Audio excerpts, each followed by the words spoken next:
Guys, আজ আমি তোমাদের বলবো একটা আমার জীবনের সঙ্গে ঘটে যাওয়া একটা আনটোল্ড স্টোরি। ঠিক আছে, যেটা মানে সত্যি আমার জীবনের সঙ্গে ঘটেছিল, যেটা আমার মানে ভাবতেও অবাক লাগে, একটা ভৌতিক কাণ্ড।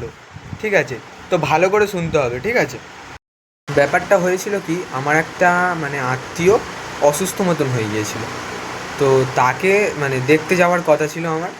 তো মা বলে এখান থেকে কাছে আছে, তাই ভাতটা যদি নিয়ে, কাছে বলতে গেলে খুব কাছে না, ওই 2-3 কিলোমিটার তো অবশ্যই হবে। ঠিক আছে, তো মানে এখান থেকে ওটাই সব থেকে কাছে আর কি, মানে আমার বাড়ি থেকে আর কি।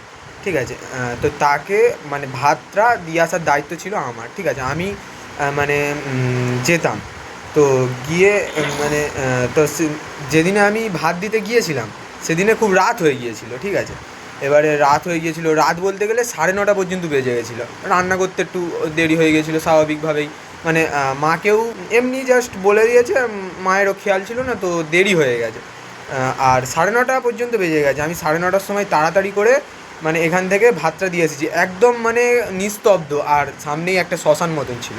তো সেখানে আমি মানে তাড়াতাড়ি করে যাই, মানে তাড়াতাড়ি মানে তাড়াহুড়ো তো করতেই হবে, 9:30 বেজে গেছে।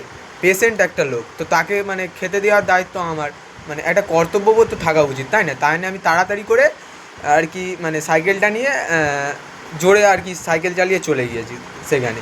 এবারে চলে গিয়েছি বলতে গেলে মানে নির্ঝুম রাস্তা, একদম ভয় তো লাগতেছে একটু, আর সামনেই শ্মশান, বুঝতে তো পারছো। এবারে চলে তো গিয়েছি, তারপরে আসার সময় কি হয়েছে, আমি মানে আসতেছি একদম ধীরে ধীরে। ঠিক আছে, টায়ার্ড মানে খুব জোরে, 2-3 কিলোমিটার তো কম না, বুঝতেই তো পারছো। মানে এখান থেকে গিয়েছি 2-3 কিলো, অনেক জোরে। ঠিক আছে, একটুখানিও বসার টাইম পাইনি। সেখানে গিয়ে দেখতে পাচ্ছি মানে ওই 10:30 এরকম বাজে, 10:30টার কাছাকাছি।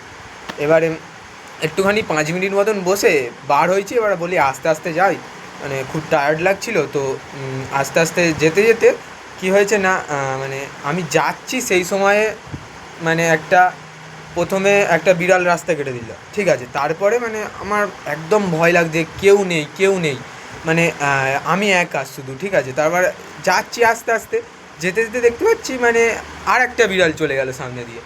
তো মানে আমার মানে সত্যিই খুব ভয় লেগেছিল মানে সেই দিনটা।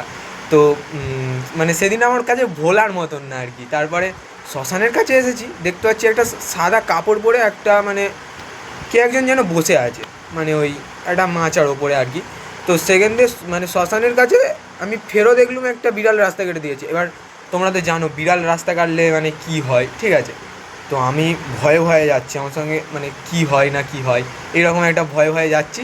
এবারে যেতে যেতে মানে কী হয়েছে না, মানে ওই মানে কিচ্ছুই হয়নি আমার সঙ্গে, আমি তোমাদের সঙ্গে প্র্যাঙ্ক করছিলাম।